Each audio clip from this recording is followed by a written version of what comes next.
తీసుకొని వెళ్ళవలసిందిగా ప్రార్థన.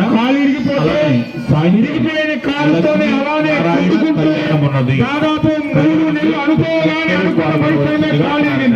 అయినా కూడా ఎక్కడ వెనక్కి తగ్గకుండా భగవంతుడి మీద నమ్మకంతో ఈ కార్యక్రమం చేపిస్తాను అని ఉంటాను అని చెప్పి మహోన్నతంగా ఈ కార్యక్రమాన్ని చేపించిన శ్రీనివాసరావు ఆయుధాలు చేసిన నిలబాధ్యత ఉండాలని ఈ దంపతులిద్దరూ కూడా చిరకా గోరింకల్లాగా భగవంతుడికి ఎంతో ఆనందంగా ఉండాలని భగవంతుడిని ప్రార్థిస్తూ వీరికి పరిపూర్ణమైనటువంటి భగవదాశీస్సులు కాపాడవలసిందిగా ప్రార్థన.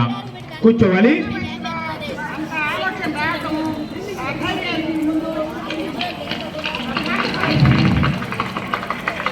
ఈయన ఇదే కాకుండా 108 రోజులు దోసైకింగ్ చేశాడు విజయవాడ దగ్గరలో.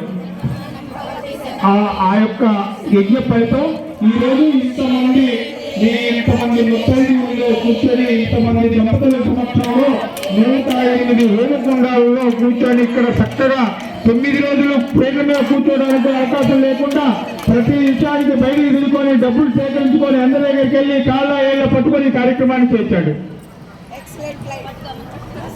మనం చేసినటువంటి మహాపుణ్యం మీ అందరికీ మీరు గమనించండి. ఒకసారి మానవ జన్మ తీసుకున్న మనము ఎన్నో పాపాలు చేస్తాం కదా, రకరకాల పాపాలు, తప్పులు, దోషాలు చేస్తాం.